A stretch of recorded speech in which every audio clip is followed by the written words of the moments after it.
What's up, y'all? This is Matt Taylor here, coming to you from the shop. Tonight's lesson is over dividing decimals. Now, if you're first time with us, I teach 5th grade math and science at Southwest Lawrence Elementary School. These lessons are designed for upper elementary, specifically, I can't speak tonight, for Georgia based standards. But however, there are national standards that align to these as well. So if you're watching and you're from a different state, it'll apply to you as well. Now, these are life skills. We started talking about adding, subtracting decimals. We started multiplying decimals yesterday in the previous lesson, and now we're dividing decimals. Now, after this, I'm going to dive right into balancing a checkbook, as well as budgeting and things that students can apply to everyday life once they get to that point. Now, with dividing decimals, it won't be the same as last time's lesson. If you missed the previous lesson, it's very important to understand multiplying decimals, to understand the concept of dividing decimals. Also, in the previous lesson, I discussed sales tax, which is a huge component of spending money. So when you talk about finance, it's very important to understand that. So make sure you look at the previous lesson.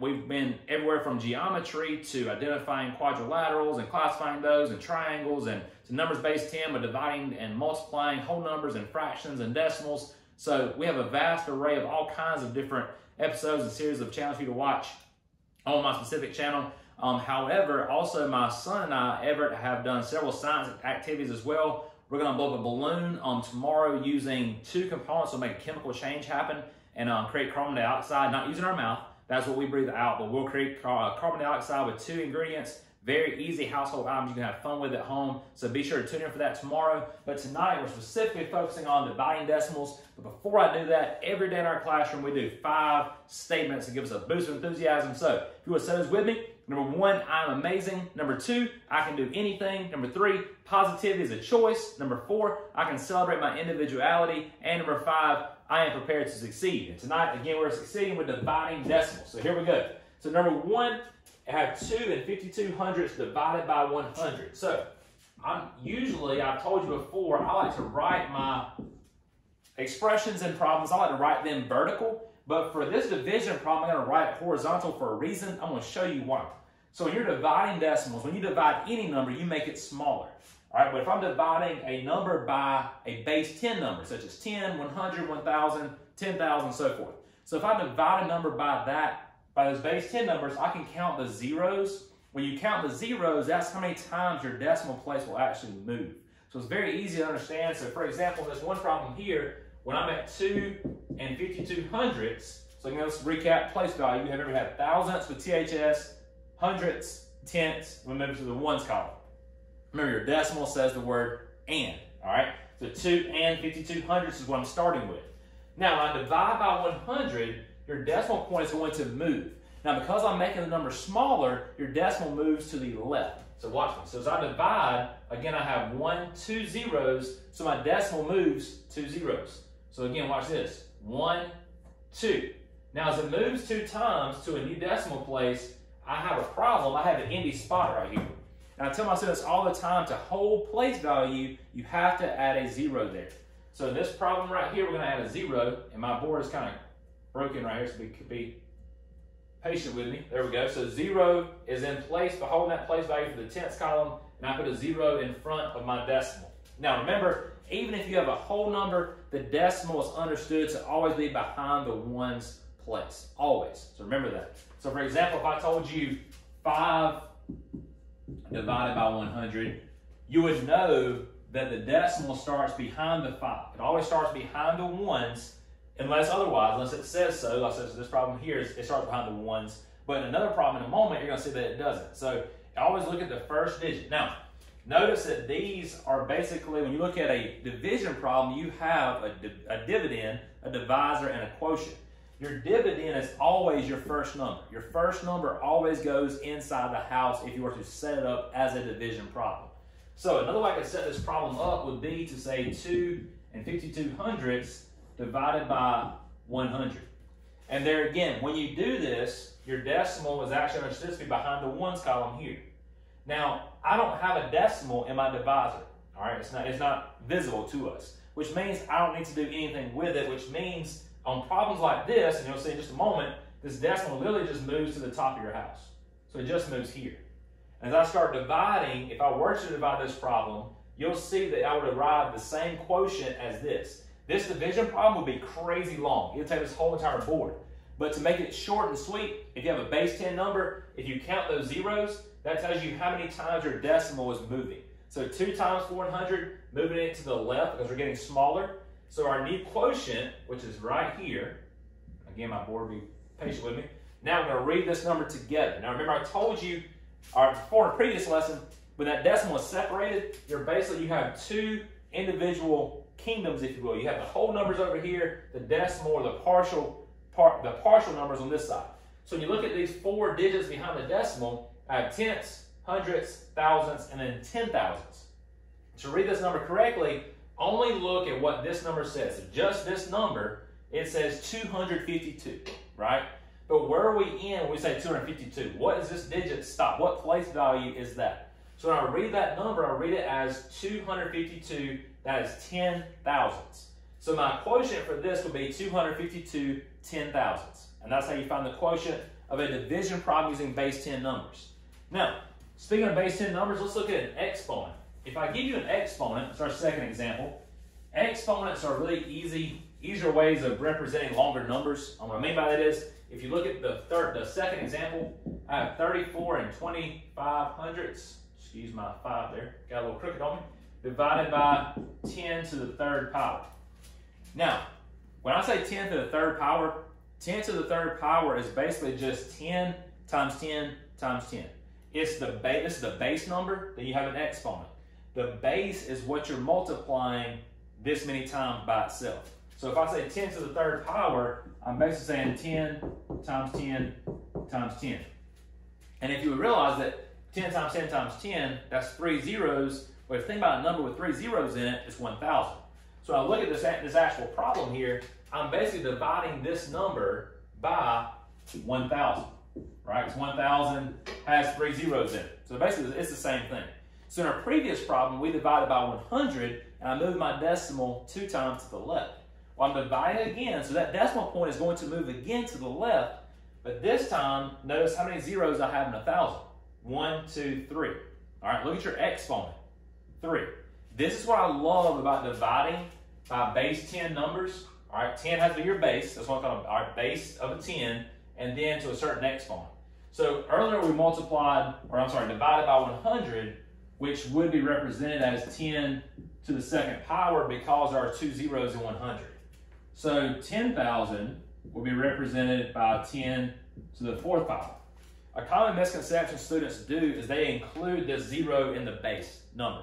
Do not do that. It's not included when you multiply. I'm not saying 10 times 10 times 10 times 10 times 10, that's 5 times, so it's only 4 times. So don't include that 0. You're only including your exponent. Your exponent tells you how many times to move your decimal when you're multiplying or dividing by base 10 number. It's that easy.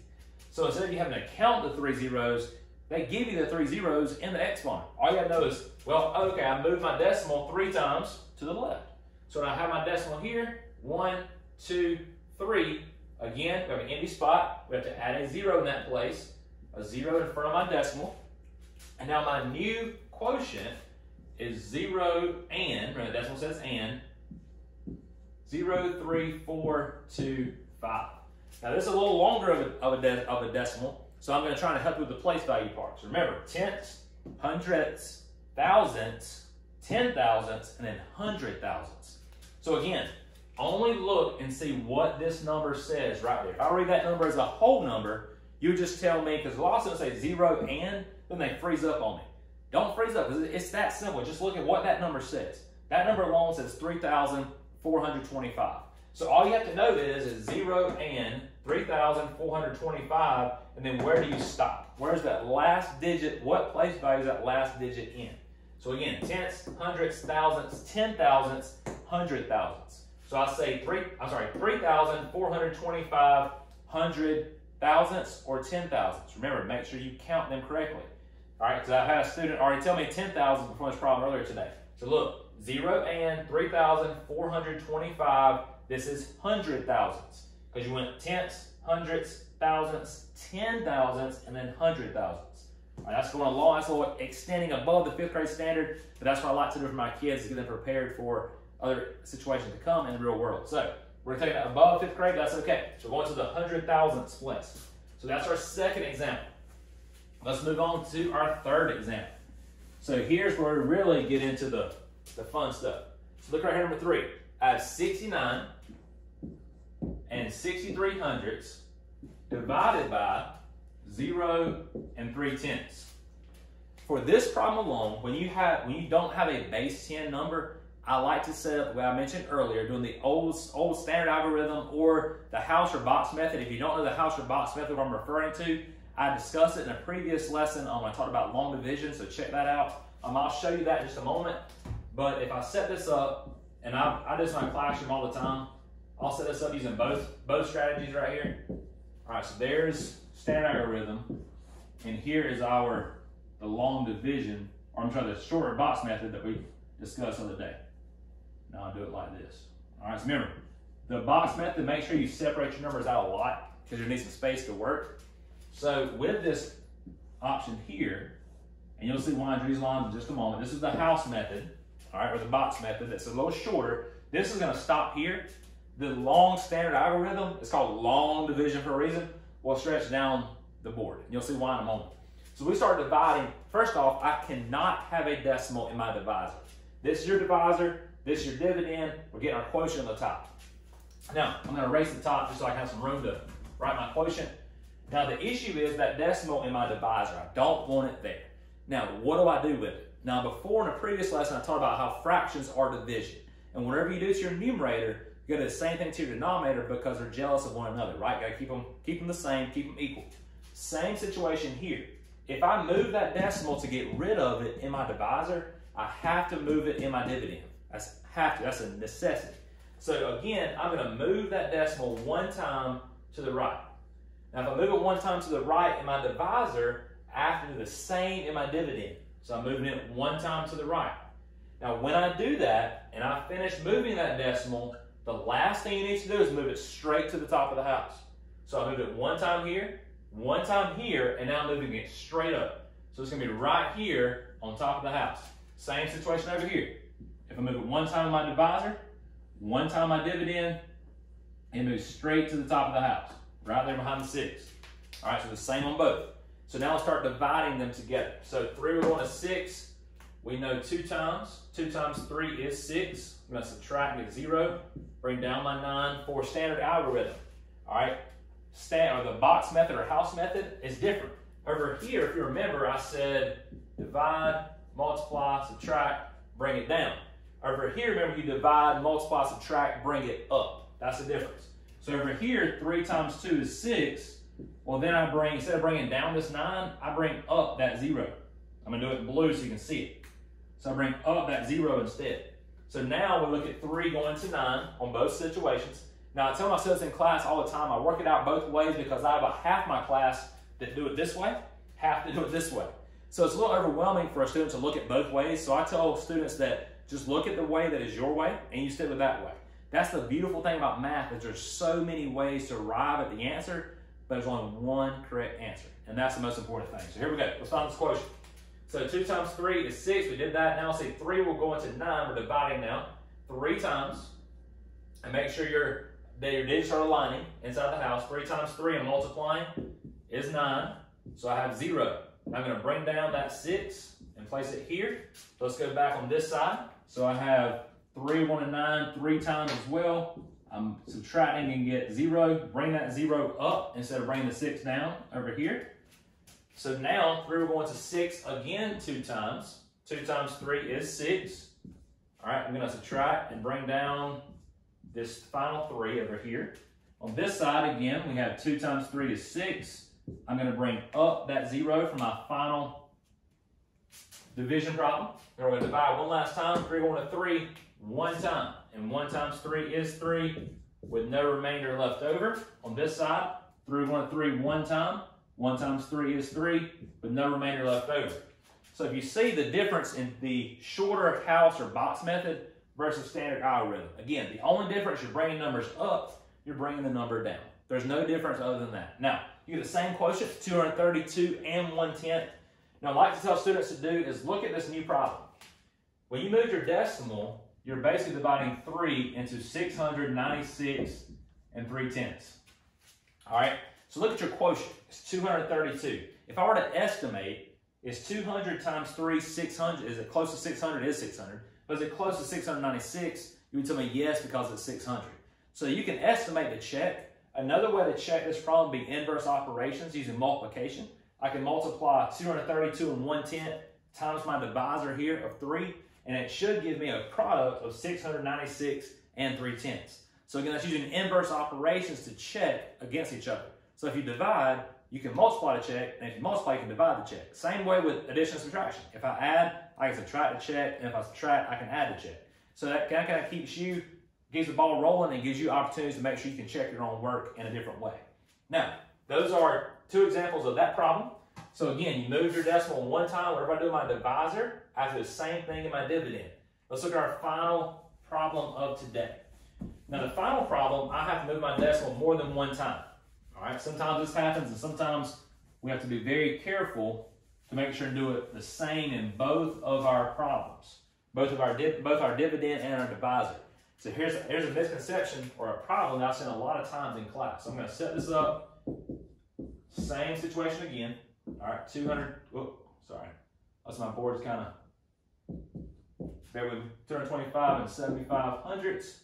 And then over here, we're going to do the same thing, but I'm going to spread it out a lot. So I have 2, 2, 5, and 75.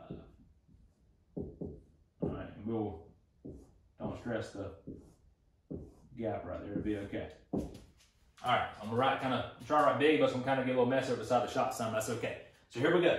When I'm looking at this problem, if you look, 25 is like a quarter. Going back to money, like I said before, you do my decimals, trying to relate to money in some way.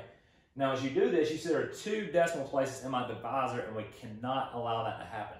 So again, we have to move that decimal in our divisor, which is this number right here. But whatever I do in my divisor, I do the same thing in my dividend. Remember, that equality. Like we said before, we talked about the numerator and denominator. Whenever you do one, the same thing has to happen to the other. So I'm looking at this problem, I move my decimal 1, 2 times. So if I move it twice in my divisor, again, in my dividend, twice as well. So now it's behind the 5. So let's move it twice over here. Again, twice over here. So again, I'm behind the 5. I told you before, once you move it that final time, go ahead and bring that decimal straight to the top of your house. And that's it. Your decimal is now gone. You can divide like normal. Now I have a standard algorithm. I also have the house or box method over here. So here we go. Let's work it out. 25 this time. So 25 is a 2-digit divisor. That's a 5th grade standard. It's not hard using 25 to think about money, think about quarters. You can do multiples very easily. But if you have another 2-digit divisor, there's a trick I showed you in the previous lesson with long division. I talked about using that first digit of your divisor and the first 2 digits of your dividend. Go back and review that skill and that trick because it will really help you with 2-digit divisors. So let's continue. So 25, can it go into 2? The answer would be no. All right, so we have 0 here. I'm multiplying, and I have 2. I'm going to bring down that 2 again. Then on this side, 25, we're not going to 2. It's going to multiply, and we'll get 2 for my difference here. Excuse me. I'm going to bring this number up instead of bringing the number down. Like we did over here, we brought the number down. Over here, we bring the number up. So let's keep going. 25 cannot go to 22 either, so I can put another 0. 25 is larger than 22. So again, we're going to bring up our 22 over here in just a moment. You'll see why. 0 times 25 is 0. And so I'm bringing up that 22 and putting it right here. Now, I'm bringing down my 5. I now have 225. All right, now I'm not sure why I put a subtraction there. We're not subtracting 225 to anything wrong. Let me go back and redo that again. All right, 225. There we go. Now I'm subtracting what from 225? I got to figure out how many times and divide. How many times can 25 fit in 225? Great question. Think about money. If I had $2, how many quarters do I have? I think 4 quarters are $1. So if I have $2, that's 8 quarters. And I'm just adding one more quarter to make $2.25, right? So instead of 8 quarters, I need 9. So let's try the multiple of 9. I'm going to check myself just to make sure, again, inverse operations are multiplying, right? 5 times 9 is 45, carry my 4. 2 times 9 is 18, plus 4 is 22. 225, there it is. I'm going to subtract that, and we get zeros across the board here. So now I'll bring down that 7, and I'm going to come back over here real quick. I'm going to say 25 times 9 is 225, so I get 0. We're going to bring that 0 up in front of the 7. So now 25 going to 7, we know that is also 0 times because 25 is larger. So I subtract and get 7. We're going to bring down that 5 here. On this side, again, 25 will not go into 7. So I have a 7 left over, bring it up. Excuse me, I did my blue so we can still watch it. All right, now we have 75. All right, divided by 25, or how many times can 25 fit in a 75? Think about money. If I have 75 cents, how many quarters do I have? The answer would be 3. So 3 times 25 is 75. No remainder left over. On this side, 3 times 25 is 75 with no remainder left over. So my new quotient becomes 903 for that answer. The way I can check that again is going back to multiply 903 times 25, and I should get a final answer or a product of 22,575 just to verify, but I know that is correct. So 903 is my quotient, and that is dividing with decimals. Now, like I said, I'm going to upload another lesson tomorrow about how to blow up a balloon using 2 ingredients with a chemical change. Don't want to miss that. But also coming up, we're going to talk about balancing a checkbook, which is a big skill that a lot of people don't really understand because or forget to do because we have a debit card or credit card, so it's easy to swipe and forget what's in our accounts. But as a crunch time as it is right now, the quarantine going on and so many people being homebound, that kind of thing, and having to reduce some paychecks, we really need to look at budgeting and how that can impact your future, all right, as a child, as a kid, and how you can look to it to kind of help guide your choices you make along the way and hopefully help you in the long run. Now, I'm excited about that. Hope you join in with us. It's been a great time having you on the shop. Look forward to having you again. Thank you so much and have a good one. Make sure and wash those hands. Remember, at least 20 seconds and be safe. Love y'all. Have a good one.